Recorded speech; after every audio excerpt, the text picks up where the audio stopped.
আসসালামু আলাইকুম সুপ্রিয় শিক্ষার্থীবৃন্দ, আশা করি তোমরা সকলেই আল্লাহর রহমতে সুস্থ আছো। নাহমাদুহু ওয়া নুসাল্লি আলা রাসূলিল কারীম। গত ক্লাসে আমরা তোমাদের সাথে আমার পরিচয় হয়েছে, তারপরেও আজকের এই যারা ছিল না গত ক্লাসে তাদের জন্য বলছি। উপস্থাপনায় বা ক্লাস পরিচালনায় আছি আমি কে মাহফুজুর রহমান, সহযোগী অধ্যাপক, পরিসংখ্যান বিভাগ, রাজশাহী কলেজ। তোমাদের সকলকে স্বাগত জানাচ্ছি এই পরিসংখ্যান ক্লাসে। আমরা প্রথম অধ্যায় নিয়ে আলোচনা করছিলাম। পরিসংখ্যানের প্রথম পত্রের 8টি অধ্যায়ের প্রথম অধ্যায় নিয়ে আমরা কথা বলছিলাম। সেই প্রথম অধ্যায়ে আমরা পড়েছিলাম পরিসংখ্যানের উৎপত্তি, পরিসংখ্যান শব্দটি কিভাবে আসলো, পরিসংখ্যানের যে ইংলিশ আমরা জানি স্ট্যাটিস্টিক্স, এই স্ট্যাটিস্টিক্স শব্দটির উৎপত্তি শিখেছিলাম। এর সঙ্গে আমরা পড়েছিলাম যে পরিসংখ্যানের জনককে, আরএফ ফিশার, বাংলাদেশে পরিসংখ্যানের জনককে কাজী মোতাহার হোসেন, ভারতবর্ষের পরিসংখ্যানের জনক প্রশান্ত চন্দ্র মহলানবিশ, এই জিনিসগুলো আমরা শিখেছিলাম এবং স্ট্যাটিস্টিক্স শব্দটির উৎপত্তি শিখেছিলাম। স্ট্যাটিস্টিক্স শব্দটা এসেছে ল্যাটিন শব্দ স্ট্যাটাস থেকে, ইটালিয়ান শব্দ স্ট্যাটিস্টা থেকে, জার্মান শব্দ স্ট্যাটিস্টিক, ফরাসি শব্দ স্ট্যাটিস্টিক। তোমরা হয়তো এটা দেখেছ। তারপরে আমরা আসছিলাম যে পরিসংখ্যান কি। পরিসংখ্যান, কাজী মোতাহার হোসেন পরিসংখ্যানের মানে স্ট্যাটিস্টিক্সের বাংলা করছেন পরিসংখ্যান, আর প্রশান্ত চন্দ্র মহলানবিশ বাংলা করেছিলেন রাশিবিজ্ঞান। কিন্তু স্ট্যাটিস্টিক্সের বাংলা পরিভাষা পরিসংখ্যান হিসেবে গৃহীত হয়েছে 2010 সালের আন্তর্জাতিক যে পরিসংখ্যান ইনস্টিটিউট আছে সেখানে তারা এটা গ্রহণ করেছেন। পরিসংখ্যান সংখ্যা মানে বিষয়ের নিয়ে কাজ করে। যে কোনো তথ্যই, যে কোনো ঘটনায় পরিসংখ্যান হয় না। পরিসংখ্যান হওয়ার জন্য সংখ্যায় প্রকাশিত হতে হয়, অর্থাৎ কোনো সংখ্যা বিষয়ক তথ্য সংগ্রহ, উপস্থাপন, বিশ্লেষণ এবং ব্যাখ্যার মাধ্যমে ওই বিষয় সম্পর্কিত সিদ্ধান্ত গ্রহণই হলো পরিসংখ্যান।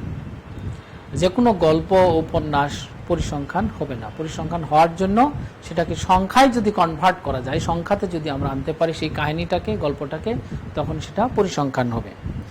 এভাবে আমরা পরিসংখ্যানের সংজ্ঞা নিয়ে আমি সামান্য কথা বলবো। এতে তোমাদের বিচলিত হওয়ার কিছু নাই। যে কোনো সংজ্ঞায় প্রথম দিকে কঠিন মনে হবে, তবুও আমি প্রাথমিকভাবে একটু বলে যাচ্ছি যে পরিসংখ্যানের সংজ্ঞাটাকে আমরা দুইভাবে সংজ্ঞায়িত করেছেন পরিসংখ্যানবিদগণ। কেউ এক বচন হিসেবে গ্রহণ করেছেন, আবার কেউ বহু বচন হিসেবে গ্রহণ করেছেন। যেমন আরএফ ফিশার, উনি পরিসংখ্যানের জনক, উনি পরিসংখ্যানের সংজ্ঞাটা দিয়েছেন আমরা স্লাইডে দেখতে পাচ্ছি যে সায়েন্স অফ স্ট্যাটিস্টিক্স, স্ট্যাটিস্টিক্সের পরে দেখো ইজ ব্যবহার করা হয়েছে। This science of statistics is essentially a branch of applied mathematics and may be regarded as mathematics applied to observational data. অর্থাৎ পরিসংখ্যান বিজ্ঞান যথার্থই ফলিত গণিতের একটি শাখা, অ্যাপ্লাইড সায়েন্সের একটি শাখা, যেখানে পর্যবেক্ষণের মাধ্যমে প্রাপ্ত তথ্যে গণিত প্রয়োগ করা হয়। তাহলে পরিসংখ্যান বা স্ট্যাটিস্টিক্স বিজ্ঞানীগণ দুইভাবে সংজ্ঞায়িত করেছেন। অনেকেই এক বচন হিসেবে সংজ্ঞায়িত করেছেন, আর অনেকেই বহু বচন হিসেবে সংজ্ঞায়িত করেছেন। তাহলে আমরা আরএফ ফিশার যে সংজ্ঞাটা দিয়েছেন উনি এক বচন হিসেবে ব্যবহার করেছেন, অর্থাৎ দি সায়েন্স অফ স্ট্যাটিস্টিক্স ইজ দিয়ে উনি এটাকে এক বচন হিসেবে ব্যবহার করেছেন। আর পরিসংখ্যান বিজ্ঞান যথার্থই ফলিত গণিতের একটি শাখা, যেখানে পর্যবেক্ষণের মাধ্যমে প্রাপ্ত তথ্যে গণিত প্রয়োগ করা হয়। তোমাদের কাছে আমার অনুরোধ থাকবে, আহ্বান থাকবে যে তোমরা আরএফ ফিশারের ইংরেজি সংজ্ঞাটাকেই তোমরা একদম মুখস্থ করে ফেলবা। দি science of statistics is essentially A branch of applied mathematics and may be regarded as mathematics applied to observational data. এরপরে আমরা আসি, দেখো পিসি মহলানবিশ, যিনি ভারতবর্ষের পরিসংখ্যানের নিয়ে অনেক কাজ করেছেন, যাকে ভারতবর্ষের পরিসংখ্যানের জনক বলা হয়। উনিও এক বছর হিসেবে সংজ্ঞাটা দিয়েছেন যে statistics is an applied science which can solve the problem. উনি বলেছেন যে statistics is an applied science, এরও উনিও ফলিত গণিত বিজ্ঞান বলেছেন, যা সমস্যার সমাধান করতে পারে। তাহলে এক বছর হিসেবে আমরা দুইটা সংজ্ঞা জানলাম, একটা হলো আর এ ফিশারের সংজ্ঞা এবং আরেকটা হলো পিসি মহালানোবিসের সংজ্ঞা।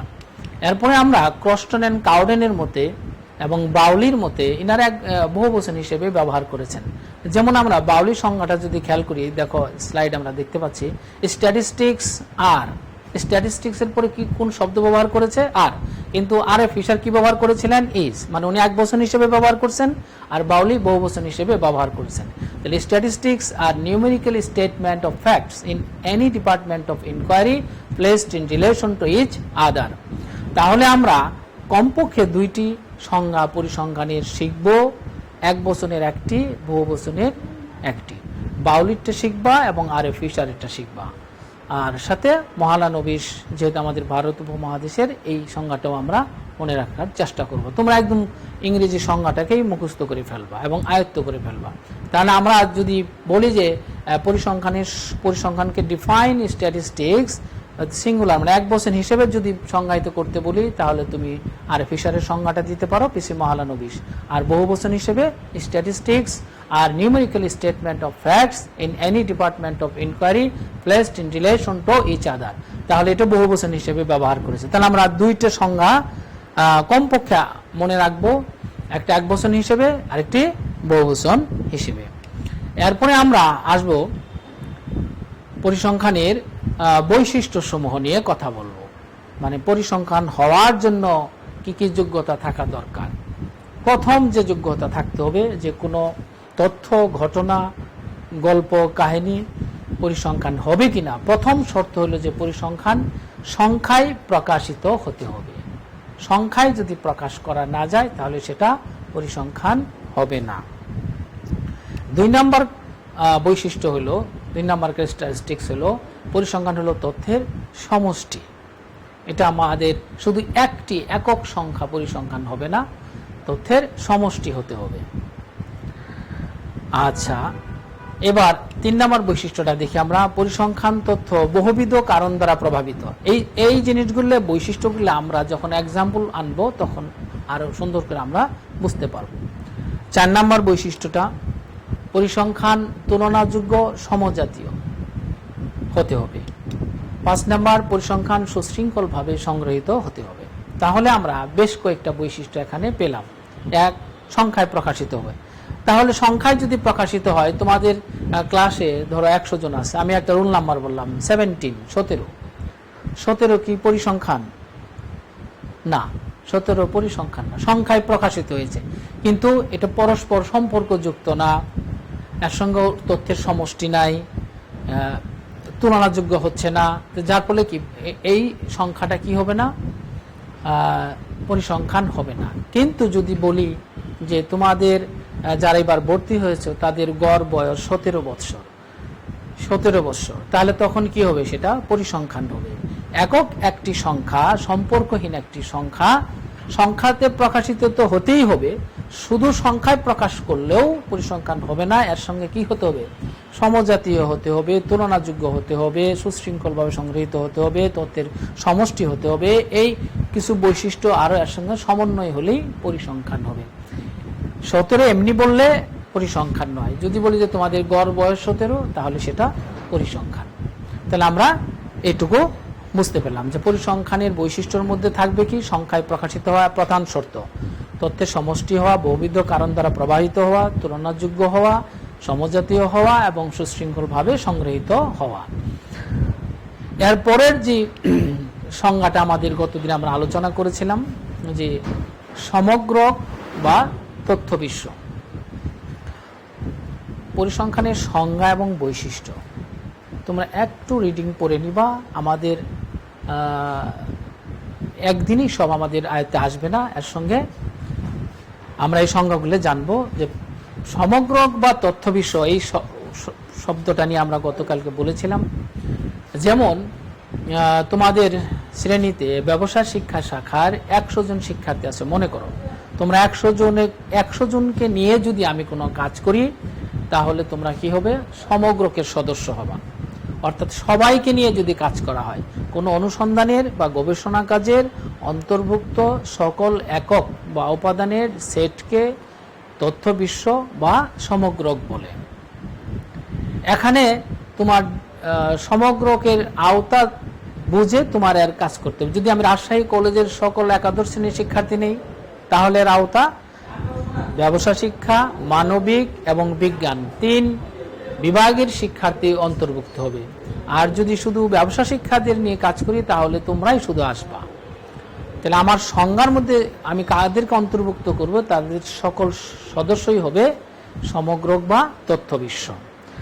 এরপরে আমরা যে শব্দটা পরিচিত হয়েছিলাম সেটা হলো যে সমগ্রকের অংশ, প্রতিনিধিত্বকারী অংশকে বলা হয় নমুনা। যে সমগ্রক, সেই সমগ্রক থেকে আমরা একটা প্রতিনিধিত্ব অংশ নির্বাচন করব, সেটা হবে কি, নমুনা।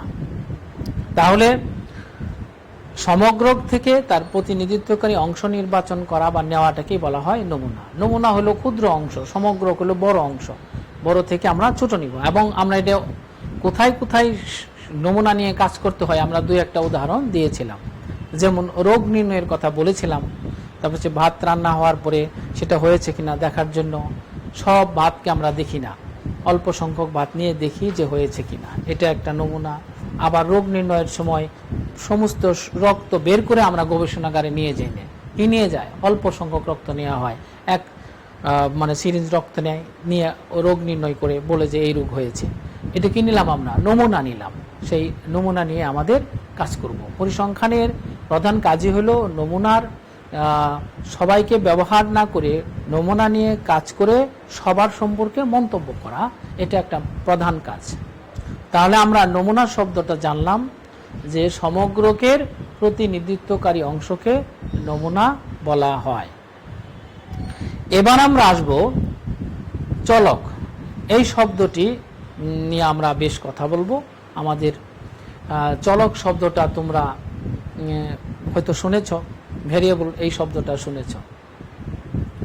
এবার তোমাদের ক্লাসে অথবা তোমাদের পরিবারে, তোমরা এখন তোমাদের পরিবারে আছো, তোমাদের পরিবারের যে কয়জন সদস্য তোমরা আছো, দেখো তো খেয়াল করে তোমাদের পরিবারের সদস্যদের মধ্যে মা বাবা ভাই বোন বা অন্য যারা আছে তাদের মধ্যে একজনের থেকে আরেকজন কি কি পরিবর্তনশীল বৈশিষ্ট্য আছে, কি কি পরিবর্তনশীল বৈশিষ্ট্য আছে একটু চিন্তা করো। তোমরা ইতিমধ্যেই অনেকগুলো পরিবর্তনশীল বৈশিষ্ট্য হয়তো তোমাদের মনে আসছে, যে গায়ের রং দেখতে একরকম না, তারপরে হলো তোমার ওজন একরকম না, উচ্চতা একরকম না, বয়স একরকম না। তাহলে এই যে পরিবর্তনশীল বৈশিষ্ট্য, সেটা কি হতে পারে, সমগ্রকরও হতে পারে, নমুনারও হতে পারে। সমগ্রক বা নমুনা এককের গুণে ও মানে পরিবর্তনশীল বৈশিষ্ট্যকে কি বলা হয়, চলক বলা হয়। কি বললাম, সমগ্রক বা নমুনা এককের গুণে এবং মানে পরিবর্তনশীল বৈশিষ্ট্যকে চলক বলে। যেগুলো সংখ্যায় প্রকাশ করা যাবে, মান মানে হলো পরিমাপ করা যাবে, আর গুণ যেটা পরিমাপ করা যায় না, বোঝা যায়। যেমন মেধা, তোমাদের এই ব্যবসা শিক্ষা শাখার 100 জন শিক্ষার্থীর মেধাই কি একরকম না, সেটা পরিবর্তনশীল, তাহলে এটা একটা গুণ, তাহলে এটা একটা চলক। আবার উচ্চতা, সেটা অনেক পরিবর্তনশীল, অনেকের উচ্চতা 5 ফুট 4, 5 ফুট 5, 5 ফুট 6, 5 ফুট 7ও থাকতে পারো তোমরা। তাহলে এই যে পরিবর্তন, ক্লাসে যদি থাকতে তাহলে আমি কি বলতাম যে তোমরা 5 ফুট 5 ইঞ্চি যারা তারা দাঁড়াও, 4 ইঞ্চি তারা দাঁড়াও, তাহলে আমরা পরিবর্তনশীল আরো চোখের সামনে দেখতে পেতাম। এখন তুমি আমার শুনতেছো, আমার কথা শুনে তুমি একটু কাল্পনিকভাবে ভাবো যে ক্লাসে সবার উচ্চতা একরকম নয়, একজনের থেকে আরেকজন কি পার্থক্য আছে। এই যে পরিবর্তনশীল বৈশিষ্ট্য, এটা হলো চলক। এটা কি করা যাবে, পরিমাপ করা যায়, সংখ্যায় প্রকাশ করা যায়। আর যদি বলি যে মেধা, গায়ের রং, ধর্ম, এক একজনের ক্লাসে ধর্ম, কারো মুসলিম, কেউ হিন্দু, কেউ বুদ্ধ থাকতে পারে, তাহলে এই জিনিসগুলো হলো গুণবাচক। আর যেগুলো সংখ্যায় আমরা ধরতে পারতেছি সেটাও পরিবর্তনশীল বৈশিষ্ট্য, গুণেরটাও পরিবর্তনশীল বৈশিষ্ট্য। সেজন্য আমরা বলবো সমগ্রক বা নমুনা এককের গুণে ও মানে পরিবর্তনশীল বৈশিষ্ট্যকে চলক বলে।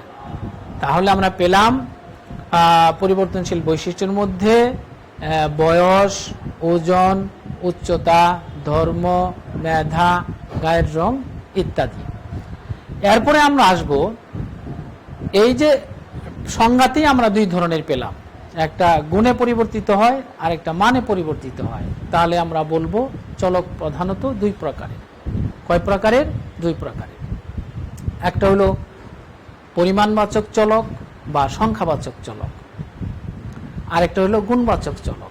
ইতিমধ্যেই তোমরা বুঝে গেছো যে পরিবর্তনশীল বৈশিষ্ট্য বা যে সকল পরিবর্তনশীল বৈশিষ্ট্যকে সংখ্যায় প্রকাশ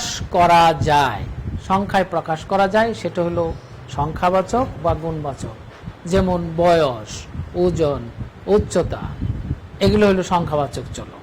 আর যেগুলো গুণে পরিবর্তিত হয়, মেধা, ধর্ম, গায়ের রং, আরও যেগুলো গুণ আছে সেগুলো হলো গুণবাচক চলক। এবার আমরা আসব পরিমাণবাচক চলক বা সংখ্যাবাচক চলক। এটা আবার দুই ধরনের। তাহলে তোমরা কিন্তু মনে রাখতে হবে, সংখ্যাবাচক চলক মেন সংজ্ঞা থেকে আসলো যে সমগ্রক বা নমুনা এককের পরিবর্তনশীল বৈশিষ্ট্যকে চলক বলে। যে পরিবর্তনশীল বৈশিষ্ট্যকে সংখ্যায় প্রকাশ করা যায়, পরিমাপ করা যায়, তাকে সংখ্যাবাচক চলক বলে। এটা দুই ধরনের পেলাম, কি? বিচ্ছিন্ন বা বিরত চলক, অবিচ্ছিন্ন বা অবিরত চলক। এবার আমরা আসব বিচ্ছিন্ন চলক কাকে বলে। দেখো, বিচ্ছিন্ন বা বিরত চলক এর জন্ম কোত্থেকে হলো? সংখ্যাবাচক থেকে, মানে পরিবর্তনশীল বৈশিষ্ট্য যেটা সংখ্যায় প্রকাশ করা যাবে। এর মধ্যে আমরা দুই ধরনের পেলাম, একটা বিচ্ছিন্ন বা বিরত আর একটা অবিচ্ছিন্ন বা অবিরত। এখন খেয়াল করো, যে সংখ্যাবাচক চলক পৃথক পৃথক বা বিচ্ছিন্ন মান গ্রহণ করে তাকে বিচ্ছিন্ন বা বিরত চলক বলে। সেটা আবার কি? তোমাদের কাছে মনে হতে হবে যে পরিবর্তন হলো সংখ্যায় তো প্রকাশ করলাম।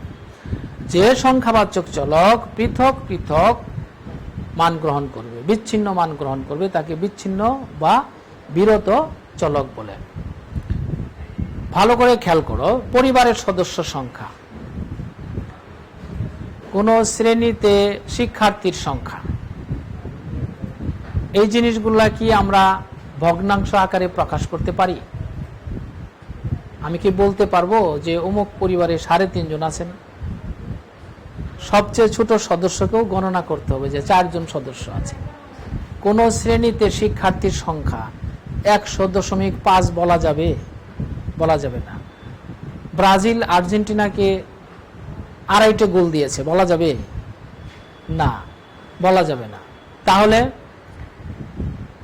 সংখ্যা দিয়ে প্রকাশ করব, কিন্তু সেটা কি হতে হবে? পৃথক পৃথক মান গ্রহণ করবে, বিচ্ছিন্ন মান গ্রহণ করবে, এবং সাধারণত পূর্ণ মান নেয়, ভগ্নাংশ মান গ্রহণ করে না। ভগ্নাংশ মান গ্রহণ করে এরকম বিচ্ছিন্ন চলক আছে, দুই একটা আছে, সেটা আমরা বলতে পারবো। যেমন টেলিভিশনের সাইজ, এটা কি? বিচ্ছিন্ন চলক। তারপরে জুতোর সাইজ বিচ্ছিন্ন চলক, জামা, এগুলো বিচ্ছিন্ন চলক। অর্থাৎ একাধারে মান নেয় না, মানে এই পৃথক পৃথক হয়, সংখ্যা দিয়ে প্রকাশ হবে, কিন্তু সেটা কি হবে? পৃথক পৃথক হবে। সেটা হলো বিচ্ছিন্ন বা বিরত চলক। সাধারণত ভগ্নাংশ মান গ্রহণ করে না। তোমরা দেখবা যে এই জিনিসটা পরিবর্তনশীল বৈশিষ্ট্যটা সংখ্যায় প্রকাশিত হচ্ছে, কিন্তু ভগ্নাংশ মান নিবে কিনা। যদি ভগ্নাংশ মান না নেয় তাহলে বুঝবো বিচ্ছিন্ন চলক বা বিরত চলক। আর অবিচ্ছিন্ন বা অবিরত চলক, যে সংখ্যাবাচক চলক একটি নির্দিষ্ট সীমার মধ্যে যে কোনো মান গ্রহণ করতে পারে, তাকে অবিচ্ছিন্ন বা অবিরত চলক বলে। কি বললাম? একটা সীমা বললাম। যেমন তোমাদের উচ্চতা, ক্লাসে তোমরা 100 জন আছো, তোমাদের উচ্চতা আমি যদি বলি যে 5 ফিট থেকে 6 ফিট, আশা করি সবার উচ্চতাই কভার হয়েছে এখানে 5 ফিট থেকে 6 ফিট। তাহলে আমি যে কোনো মান এখানে হতে পারে, তোমার 5 ফুট 4 ইঞ্চি, 4.25 ইঞ্চি, 4.25, 5 ফুট 5, 5 ফুট 5.5, যে কোনো মান হতে পারে, সেটা হবে অবিচ্ছিন্ন চলক। ওজনের ক্ষেত্রেও তাই, তোমাদের ওজন ধরো 50 কেজি থেকে 80 কেজি ধরলাম আমরা, তাহলে কি হবে, যে কোনো মান হতে পারে, অর্থাৎ ভগ্নাংশ মানও হতে পারে, পূর্ণ মানও হতে পারে। একটা সীমার মধ্যে যে কোনো মান গ্রহণ করতে পারলে সেটা হবে অবিচ্ছিন্ন বা অবিরত। উদাহরণগুলোকে তোমার খুব মনোযোগ দিয়ে পড়তে হবে, বইও পড়তে হবে এবং খেয়াল করতে হবে যে ভগ্নাংশ মান যদি না নেয় সাধারণত, তাহলে হবে বিচ্ছিন্ন চলক। পরিবারের সদস্য সংখ্যা ভিন্ন ভিন্ন, এক এক পরিবারের সদস্য এক ভিন্ন ভিন্ন, তাহলে এটা চলক পরিবর্তনশীল। পরিবর্তন হওয়ার সাথে সাথে সংখ্যায় প্রকাশ করা যাচ্ছে, কোনো পরিবারে 3 জন, কোনো পরিবারে 4 জন, কোনো পরিবারে 5 জন। এখন এই মানগুলো যদি ভগ্নাংশ একটা সীমার মধ্যে থাকে তাহলে আমরা বলবো অবিচ্ছিন্ন, আর যদি সীমা নয় পৃথক পৃথক মান নেই তাহলে বলবো বিচ্ছিন্ন। আশা করি তোমরা বুঝতে পেরেছ। তাহলে আমরা সংখ্যাবাচক চলক কয় ধরনের পেলাম? 2 ধরনের, বিচ্ছিন্ন বা বিরত চলক একটা নাম, আর একটা অবিচ্ছিন্ন বা অবিরত চলক। এবার আমরা আসবো গুণবাচক চলক। গুণবাচক একটু বলে নিই আমরা। গুণবাচক চলক হলো যেটা গুণে পরিবর্তিত হয়, কিন্তু এটা সেটা সংখ্যায় পরিবর্তিত হয় না, এবং এটা তোমার শুধু শ্রেণীকরণ করা যেতে পারে গুণের ভিত্তিতে। যেমন আমি এক গ্রামের লোক সংখ্যাকে তার ধর্ম অনুযায়ী যদি আমি সাজাই, যে মুসলিম, হিন্দু, বুদ্ধ, খ্রিস্টান, অথবা ক্লাসের শিক্ষার্থীদের আমি তাদের গায়ের রঙের ভিত্তিতে উজ্জ্বল,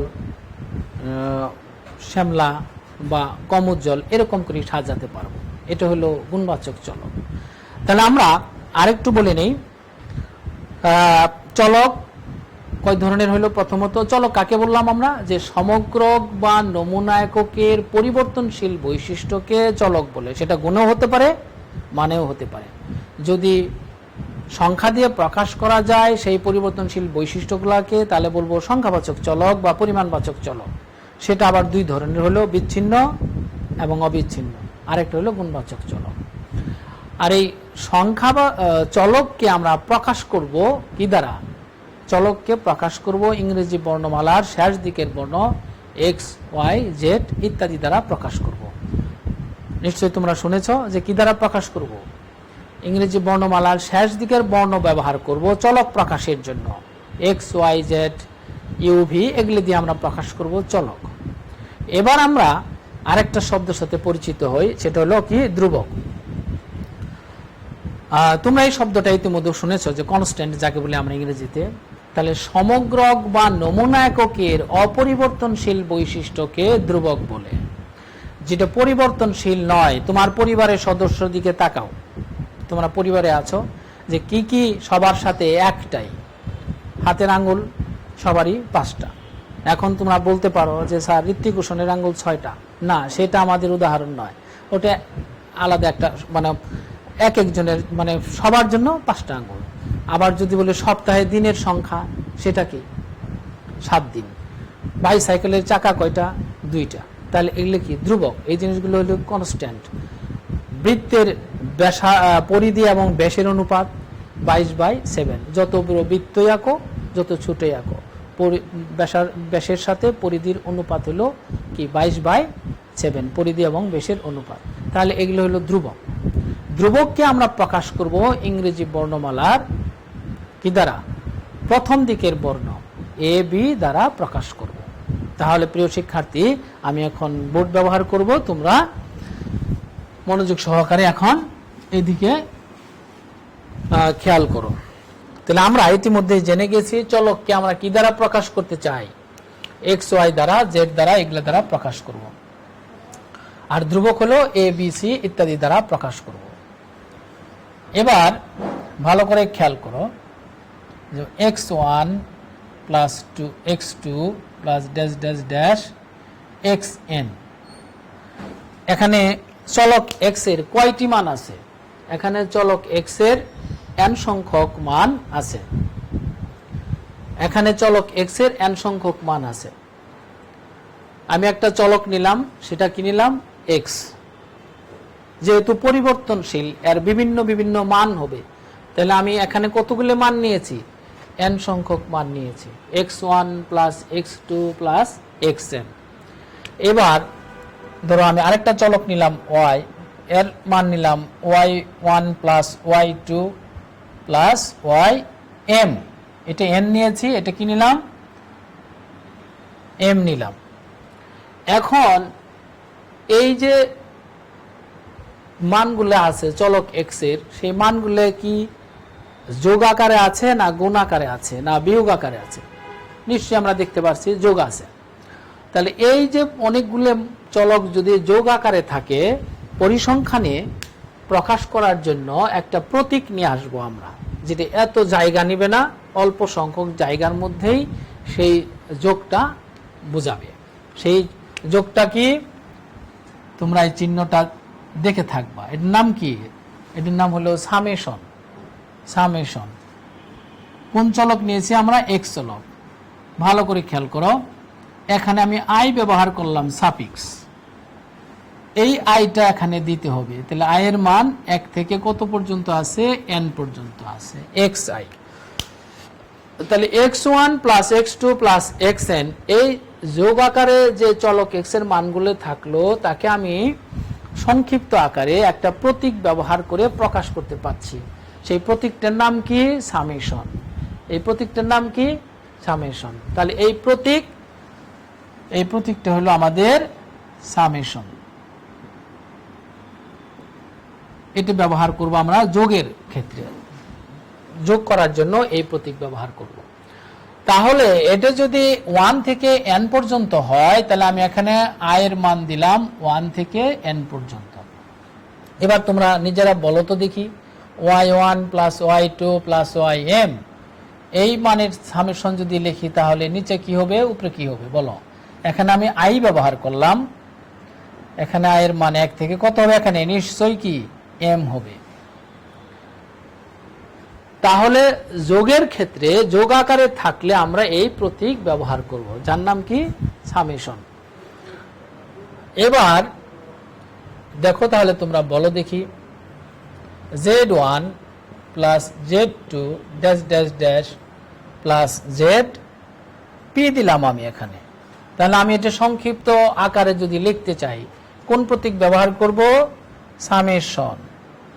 নিচে আয়ও ব্যবহার করা যাবে, জেও ব্যবহার করা যাবে, অন্য যে কোনো বর্ণ ব্যবহার করা যাবে, সেটা তোমার উপর ডিপেন্ড করবে তুমি এখানে কি লিখতে চাও। যেমন জেড, এখানে আমি যদি জে দেই, জেডের নিচে কি দিলাম? জে ব্যবহার করলাম, তাহলে সেই জে এখানে দিতে হবে।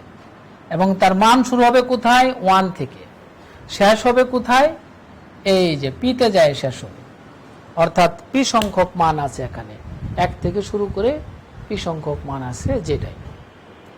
তাহলে আমরা এই সামেশন মানে কিভাবে এই থাকলে, যোগ আকারে থাকলে প্রতীকটা ব্যবহার করার কৌশলটা আমরা শিখলাম। এরপরে আমরা আসি, দেখি তোমাদের। এখন যদি আমি উল্টা ভাবে লিখি, আমি লিখলাম সামেশন এক্স আই, এখানে আই এর মান দিলাম 1 থেকে হলো ব্যবহার করলাম কিউ।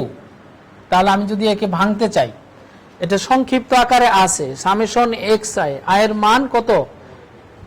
1 থেকে শুরু হয়ে কিউ পর্যন্ত আছে। তাহলে আমি এটা ভাঙবো, তাহলে আমি কি লিখবো? x1 plus x2 plus dash dash dash x q পর্যন্ত লিখবো, ঠিক না? এই যে 1 থেকে শুরু হলো কিউ পর্যন্ত। তুমি যদি যোগ আকারে করো তাহলে এটা হবে, আর এটাকে যদি ভাঙো তাহলে এই আসবে। এইভাবে আমরা এই সামেশন প্রতীকটাকে কাজে লাগাবো। এবার আমরা আরেকটু ধারণা দিই তোমাদের। এবার বলো দেখি, এ বি সি দ্বারা আমরা কি প্রকাশ করি? পরিসংখ্যানে এ বি সি এই জিনিসগুলো দিয়ে আমরা কি প্রকাশ করব? সেটা ধ্রুবক প্রকাশ করব। তাহলে 3টে যোগ করলে কত হবে তোমরা বলো? এটাও কি সামেশন হবে? এখানে যেমন হলো z1 z2 zp, এটা কিন্তু চলক ছিল, ভিন্ন ভিন্ন মান ছিল, সেটা প্রকাশ করার জন্য সামেশন নিয়ে আসলাম। কিন্তু এখানে একই মান 3 বার আসলো, অর্থাৎ a plus a plus a, তাহলে কয়বার? 3 বার। তার মানে যোগ করলে 3a হবে। এখানে কিন্তু সামেশন হবে না, তাহলে এবার বলো দেখি b plus b plus dash dash, আমি যদি এখানে এন সংখ্যক বি নেই, এখানে এই যে এখানে গ্যাপ আছে অর্থাৎ প্লাস আছে, এখানে প্লাস মাঝখানে অনেক আছে, ধরো এখানে আমি যদি 10টা বি নেই তাহলে আমি কি লিখবো 10 বি। আমি যদি বলে যে 10টা বি আছে এখানে 10 বি, এখন আমি যদি বলি যে না এখানে এন সংখ্যক বি আছে তাহলে আমরা কি হবে এখানে এন বি। তাহলে আমরা ধ্রুবকের ক্ষেত্রে যোগ করার কৌশল এক ধরনের, আর চলকের ক্ষেত্রে যোগ করার যে প্রতীক সেটা এক ধরনের, এটা কিন্তু ধ্রুবকের সময় ব্যবহার হবে না। তাহলে তোমরা কতটুকু বুঝলা? আমরা একটা অঙ্ক করতে যাই তাহলে আর একটু ক্লিয়ার হবে। প্রিয় শিক্ষার্থী, তাহলে তোমরা লিখো, প্রমাণ করো।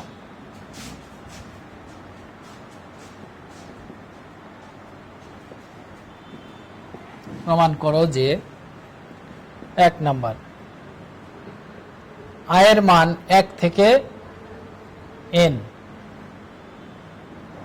xi plus a xi plus a সমান সমান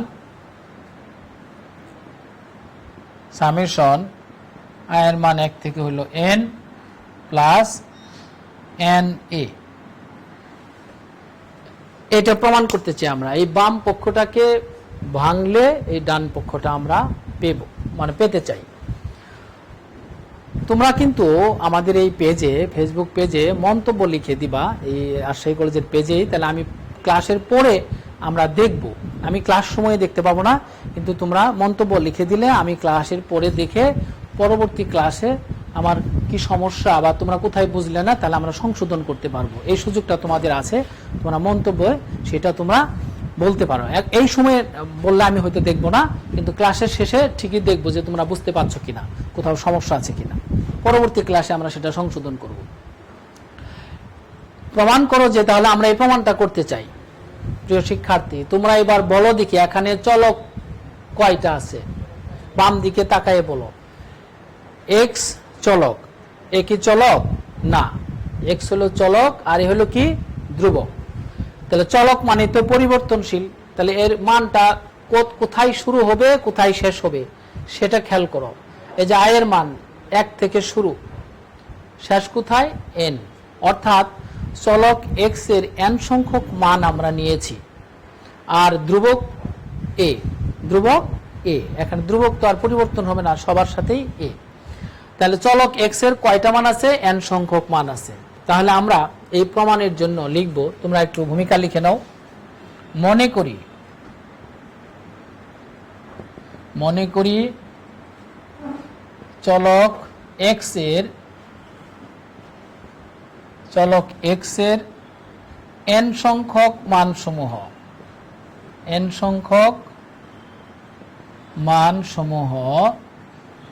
চলক x এর n সংখ্যক মানসমূহ যথাক্রমে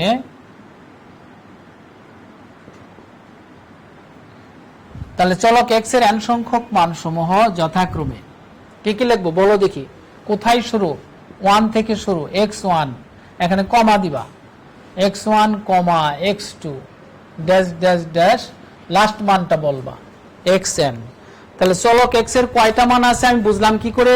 এই যে উপরের সংখ্যাটা দিকে n সংখ্যক মান আছে। তাহলে চলক x এর n সংখ্যক মানসমূহ যথাক্রমে x1, x2, xn, এবং এর সাথে একটা ধ্রুবক আছে, এবং a একটি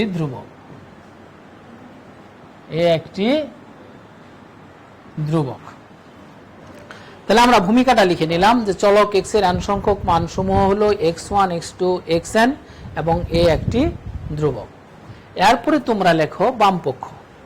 এরপরে কি লিখবো আমরা? বাম পক্ষ। আশা করি তোমরা লিখেছ, প্রমাণটা লিখে রেখেছো খাতায়। এরপরে আমরা লিখবো বাম পক্ষ। বাম পক্ষ লিখি। বাম পক্ষে আমাদের কি আছে? সামেশন। প্রথম সামেশন লিখতে যায় সমস্যায় পড়বা, 2-1 দিন লিখলেই ঠিক হয়ে যাবে।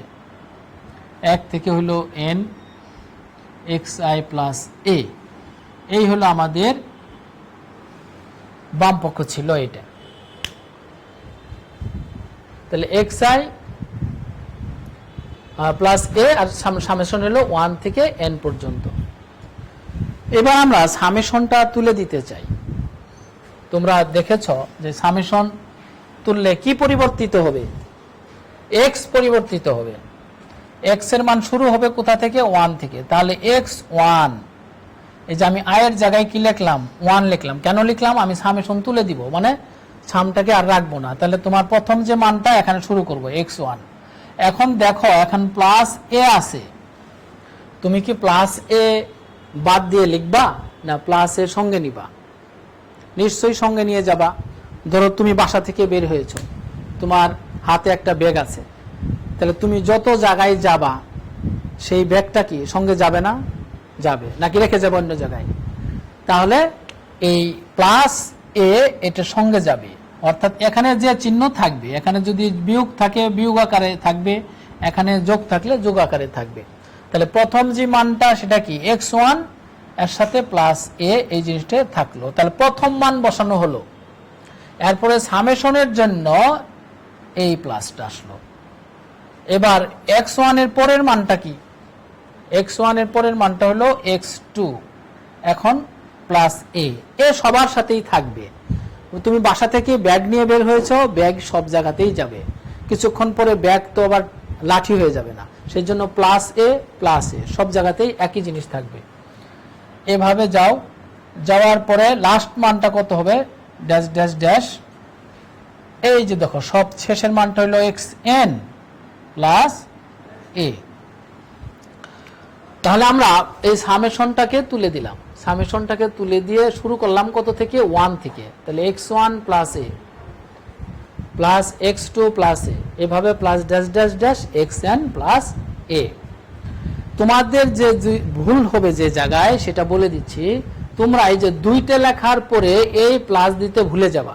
দেখো খাতা তোমরা অনেকেই দাওনি, এই প্লাস দিতে ভুলে যাবা এবং শেষেরটার আগেও প্লাস দিতে হবে, এই দুইটা জায়গায় ভুলে যাবা। তাহলে এটা তোমার দুইটা লেখার পরে এখানে প্লাস দিবা, ড্যাশ ড্যাশ ড্যাশ দিয়ে লাস্টে প্লাস ব্যবহার করবা। তাহলে আমরা এই পর্যন্ত আসলাম, অর্থাৎ সামেশন উঠে গেল। এবার চলকগুলো আলাদা করব, ধ্রুবকগুলো আলাদা করব। তাহলে চলকে কি আছে আমাদের? x1 plus x2 dash dash dash plus xn। এই যে দেখো 1 নিলাম প্লাস 2 নিলাম এবং এই যে গ্যাপ লাস্টেরটা নিলাম। এবার প্লাস, দেখো এই সব এর সামনে কি চিহ্ন আছে? প্লাস চিহ্ন আছে, এই এ প্লাস আছে সব। তাহলে প্লাসটা আমি সামনে দিলাম, মাঝে ভিতরেও কি হবে? সব প্লাস আকারেই থাকবে। আমি এগুলো একসাথে করলাম এবং চলক x কে আলাদা করলাম। এবার প্রথম যে লিখেছিলাম যে এরকম থাকলে কি লেখা যায়? সামেশন দিয়ে লেখা যায় x1 plus x2 plus dash dash xn, এর পরিবর্তে লেখা যায় সামেশন xi, এর মান কি? 1 থেকে n প্লাস, দেখো এখানে কয়টা এ আছে? কয়টা এ আছে আমরা এখানে বুঝতে পারছি না কয়টা আছে, আমরা দেখতেছি 3টা আছে, কিন্তু মাঝখানে তো ড্যাশ অনেক আছে, অর্থাৎ আগের লাইন দেখে বুঝবা। এই যে সিরিয়াল 1 এর সাথে আছে, 2 এর সাথে আছে, লাস্ট কত? তাহলে n এর সাথে n সংখ্যক এ এখানে আছে। তাহলে n সংখ্যক এ যদি যোগ করো তাহলে কি হবে? na হবে। অর্থাৎ তুমি পাশে লেখাও দিতে পারো যে n সংখ্যক এ আছে, n সংখ্যক এ আছে, সেই কারণে হলো na। বুঝেছো? আমরা দেখতে পাচ্ছি 3টা, আসলে কি 3টে না, 1 এর সাথে 2 এর সাথে এই জন্য গ্যাপ, তারপরে n, প্রত্যেকের সাথে এ আছে। তাহলে 3টে এ যোগ করলে 3a হয়, 4টে যোগ করলে 4a হয়, n সংখ্যক এ যোগ করলে কি হবে? তাহলে na। দেখো আমাদের ডান পক্ষ চলে এসেছে, এটাই আমাদের ডান পক্ষ ছিল। তাহলে বাম পক্ষ সমান ডান পক্ষ, এটা আমরা প্রমাণ করতে পারলাম। এটা আমাদের দিয়েছিলাম আমরা যে বাম পক্ষ সমান ডান পক্ষ।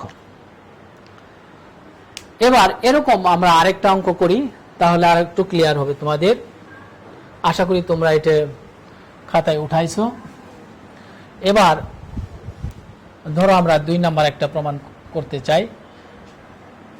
প্রমাণ করো এরকম দিলাম যে আয়ের মান 1 থেকে হলো তোমার m, এখানে ব্যবহার করলাম চলক y, তারপর হলো প্লাস b ব্যবহার করলাম। এটাকে ভাঙলে আমি পাবো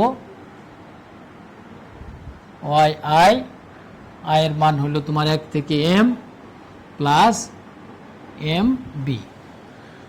তোমরা যারা আগের অঙ্কটা করেছো তোমরা শুরু করতে পারো, আমি তোমাদের সাথে আছি, আমিও দেখাবো, তোমরা আগে শুরু করো। তাহলে দেখো এখানে চলকের মান, চলকটার নাম কি y, আগেরটা ছিল কি x, ধ্রুবকের নাম ছিল কি a, আর এখানে কি b। এই মান শুরু কোথায় 1 থেকে, শেষ কোথায় m। তাহলে আমরা 1 থেকে m অর্থাৎ m সংখ্যক মান এখানে আছে, আর বিটা আছে ধ্রুবক হিসেবে। তাহলে ভূমিকাটা কি লিখবা? প্রথমে একটু লিখে নাও যে মনে করি চলক y এর m সংখ্যক মানসমূহ, চলক y এর m সংখ্যক মানসমূহ যথাক্রমে y1, y2, অনেকে এখানে প্লাস দিয়ে ফেলবা, প্লাস না এখানে কমা হবে, ড্যাশ ড্যাশ ড্যাশ, লাস্টের মানটা হলো m। চলক y এর m সংখ্যক মানসমূহ যথাক্রমে y1, y2, ym, এবং কি আছে একটা ধ্রুবক আছে, ধ্রুবক b। তাহলে আমরা কি পেলাম? চলক y এর মান নিলাম y1, y2, ym এবং ধ্রুবক আছে b। এবার তুমি বাম পক্ষ লিখো। বাম পক্ষ আমাদের কি আছে? এই আমি এখানেই লিখি, এটা হলো আমাদের বাম পক্ষ। এটা সমান প্রমাণ করব আমরা, ডানটা আনবো। তাহলে আমরা ডানটা মুছে দেই, দেখে আনতে পারি কিনা। এই হলো আমাদের বাম পক্ষ। তাহলে তোমরা আশা করি এটা লিখেছ।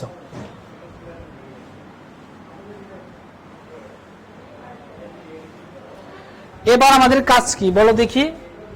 সামেশন তুলে দেব। তাহলে সামেশন তুলে দিলে y এর মান কোথা থেকে শুরু হবে? 1 থেকে, যে 1 আছে y1 প্লাস b, একে নিবানার সঙ্গে নিলাম। এখন কি চিহ্ন হবে? যোগ চিহ্ন। এই যোগটা কেন হলো? এই যে সামেশনের জন্য, আর এই যোগটা আছেই। তাহলে হলো y2 plus b plus dash dash dash, last হলো আমাদের ym প্লাস b। এবার কি করব? আলাদা করব। তাহলে y1 plus y2 plus dash dash dash ym, b গুলো আলাদা করো, b plus dash dash dash b। এবার দেখো y গুলো আলাদা করলাম, b গুলো আলাদা করলাম। এখন আমরা একে প্রতীক ব্যবহার করে ছোট করে লিখতে পারি। কি প্রতীক? সামেশন। লেখার নিয়ম কি? সাফিক্স হিসেবে এখানে i ব্যবহার করব, যেহেতু আমার প্রশ্নে i ছিল। তাহলে i এর মান 1 থেকে উপরে কত হবে? m প্লাস কয়টা b আছে? 5টা, 3টে, না m সংখ্যক? m সংখ্যক নিশ্চয়ই। তাহলে mb, m সংখ্যক বুঝলাম কেমনে? এই যে উপরে আমাদের m আছে, সিরিয়াল আছে, দেখো 1, 2, এই যে লাস্টে m।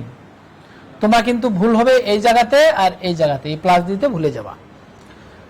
তাহলে আমরা ডান পক্ষ পেয়ে গেছি। তাহলে এই হলো আমাদের ডান পক্ষ। এখন তোমরা বাসায় করছো কিনা বুঝতে পারছি না, তোমরা এর প্র্যাকটিস করবা এবং নিজেরা আমার সাথে সাথে করবা, তাহলে ভুলে যাব না। এই হলো আমাদের বাম পক্ষ সমান ডান পক্ষ। খুব সহজ, ভয়ের কিছু নাই। আমরা ক্লাসে তো যদি আমার সামনে থাকতো তাহলে এতক্ষণে আমরা হোমওয়ার্ক দিতাম এবং তোমাদের কাছে খাতা দেখতাম, সেই সুযোগ নাই। আশা করি তোমরা বাসায় করছো এবং নিজে নিজেই সংশোধন করছো। তাহলে আমরা এইভাবে এই প্রমাণগুলো করব। তো এরকম আরো একটা আমি দেখাই। এবার আমরা 3 নম্বর আরেকটা প্রমাণ করি। এবার এই দুইটা একই রকম, এখন এটা একটু ভিন্ন আঙ্গিকে আমরা ব্যবহার করব। 3 নম্বর একটা প্রমাণ দেখাই। ধরো এখানে i এর মান নিলাম 1 থেকে n, এখন এ এক্স আই প্লাস বি, আমি এখন এটাকে ভাঙলে পাবো N plus A x I plus হলো কি এন বি।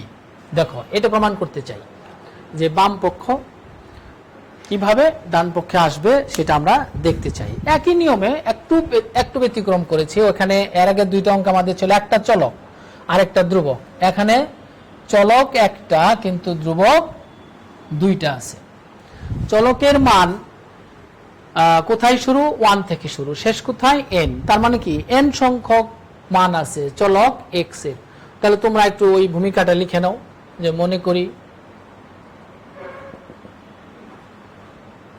চলক x এর n সংখ্যক মানসমূহ, চলক x এর n সংখ্যক মানসমূহ যথাক্রমে কি x1 x2 plus dash dash dash xn, এবং এখানে দুইটা ধ্রুবক আছে a ও b, দুটি ধ্রুবক। তাহলে আমরা ভূমিকাটা লিখে নিলাম। চলক x এর n সংখ্যক মান বুঝলাম কি করে, ওই যে উপরে n আছে। তাহলে আমাদের শুরু কোথায়, 1 থেকে। তাহলে 1 থেকে n পর্যন্ত চলকের মানগুলো আমরা নিলাম, এবং দুইটা ধ্রুবক আছে a এবং b। তারপরে তুমি লেখো বাম পক্ষ। বাম পক্ষ লিখে বামেরটা আমি এখানেই লিখি, এটা হলো আমাদের বাম পক্ষ। বাম পক্ষ লিখলাম, এই পাঠটা মুছে দিলাম যেটা আমরা আনবো অঙ্ক করার পরে। তাহলে আমাদের বাম পক্ষ হলো।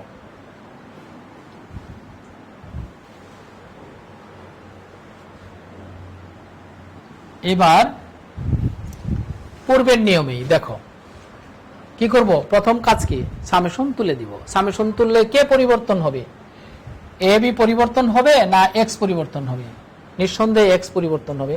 এক্স কোথায় শুরু হবে, 1 থেকে। x1 লিখলাম, এ বি কি লিখবো না, লিখবো। এটা কি আকারে আছে, এখানে গুণ আকারে আছে, তাহলে এখানেও গুণ আকারে থাকবে। তাহলে এ x1 তারপরে প্লাস বি, এই হলো একটা মান বসানো হলো। এরপরে আসো a x2 plus b dash dash dash a x n plus b. প্রথম চলক x এর সাথে এ যদি গুণ আকারে থাকে গুণ আকারে ব্যবহার করবা, যোগ আকারে থাকলে যোগ, বিয়োগ আকারে থাকলে বিয়োগ। তাহলে আমরা x1 এর সাথে এ থাকলো, x2 এর সাথে এ থাকলো, কারণ এতে তো ধ্রুবক, এটা তো পরিবর্তন হবে না, সবার সাথে একই রকম।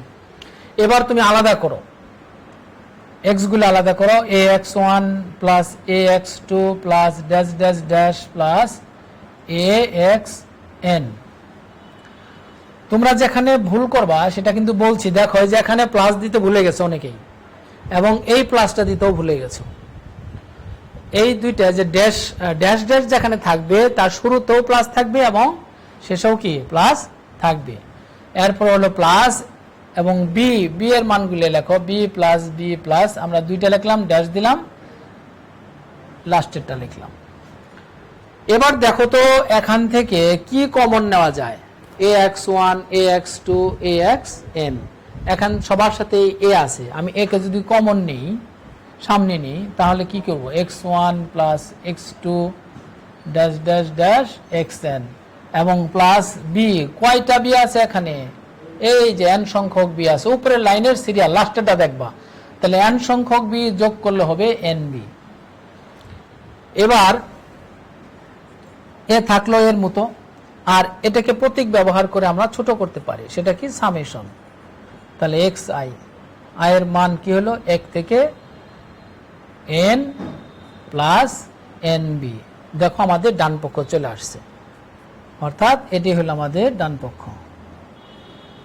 তাহলে বাম পক্ষ সমান ডান পক্ষ আমরা প্রমাণ করতে পারলাম। প্রিয় শিক্ষার্থীবৃন্দ, তাহলে আমরা যে প্রমাণগুলো দেখলাম ভালো করে খেয়াল করো তোমরা, যে এই কিভাবে এই জিনিসগুলো করলাম। এখন তোমাদের জন্য কিছু হোমওয়ার্ক দিব আমি, হ্যাঁ, স্লাইডে আমরা দেখাবো। এই জিনিসগুলো আমরা কিছু করেছি এখানে, তোমরা 2 নাম্বার এবং 3 নাম্বার বাসায় করার চেষ্টা করো। এই প্রমাণ এটা লিখে নাও, তোমাদের এই হোমওয়ার্কগুলো লিখে নাও। প্রথমটা আমরা করে ফেলেছি, 2 এবং 3 যে ব্যবহার করেছি, আর কিছু না। 2 এবং 3 তোমরা বাসায় প্র্যাকটিস করবা। আচ্ছা, আমরা আজকের যে কথা বললাম, যে সকল বিষয় আমাদের মধ্যে আসলো, তাহলে আমরা সমগ্রক নিয়ে কথা বলেছি, নমুনা নিয়ে কথা বলেছি, চলক বলেছি। চলক সমগ্রক বা নমুনা এককের পরিবর্তনশীল বৈশিষ্ট্যকে আমরা কি বললাম? চলক বললাম। চলক প্রধানত কয় প্রকারের ছিল? 2 প্রকারের, সংখ্যাবাচক বা পরিমাণবাচক, আরেকটা ছিল গুণবাচক। সংখ্যাবাচক হলো কোনগুলা? যে সমগ্র বা নমুনা এককের যে সকল পরিবর্তনশীল বৈশিষ্ট্যকে আমরা সংখ্যায় প্রকাশ করতে পারি সেটা হলো সংখ্যাবাচক বা পরিমাণবাচক। যেমন বয়স, ওজন, উচ্চতা, এগুলো ছিল সংখ্যাবাচক। একে আবার 2 ভাগে ভাগ করছিলাম আমরা। একটা হলো বিরত চলক বা বিচ্ছিন্ন চলক, আরেকটা ছিল অবিচ্ছিন্ন এবং অবিরত চলক। যে সংখ্যাবাচক চলক পৃথক পৃথক মান গ্রহণ করে, বিচ্ছিন্ন বিচ্ছিন্ন মান গ্রহণ করে, সাধারণত ভগ্নাংশ মান গ্রহণ করে না, সেটা ছিল বিরত বা বিচ্ছিন্ন চলক।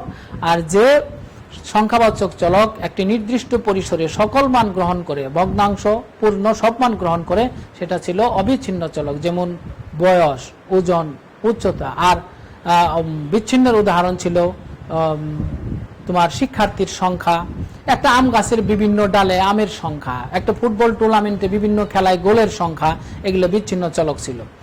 এরপরে আমরা ধ্রুবক পড়লাম।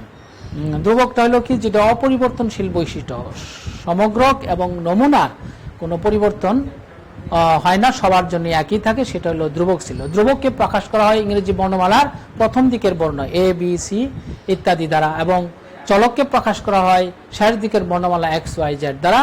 এরপরেই আমরা কিছু গাণিতিক সমস্যা করলাম। নিশ্চয়ই গাণিতিক এই প্রবলেমগুলো, খুব ছোট ছোট অঙ্কগুলো তোমাদের ভালো লেগেছে।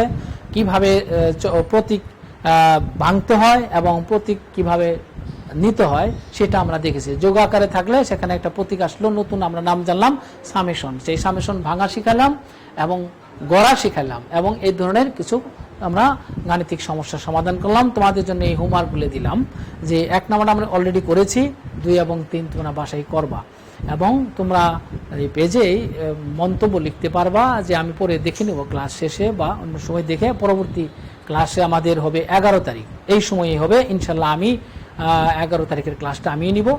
এই চ্যাপ্টারে আরও কিছু কথা আলোচনা আছে, সেগুলো আমরা করব। আশা করি তোমরা সকলেই এর মধ্যে আল্লাহ চাইতে ভালো থাকবা এবং এই ক্লাসগুলো নিয়মিতভাবে করবা। শুধু আমার ক্লাস নয়, সবগুলো ক্লাসই যেন ভালোভাবে তোমরা করতে পারো, সেই ধরনের প্রস্তুতি নিয়েই বসবা। সকলকে ধন্যবাদ। আসসালামু আলাইকুম।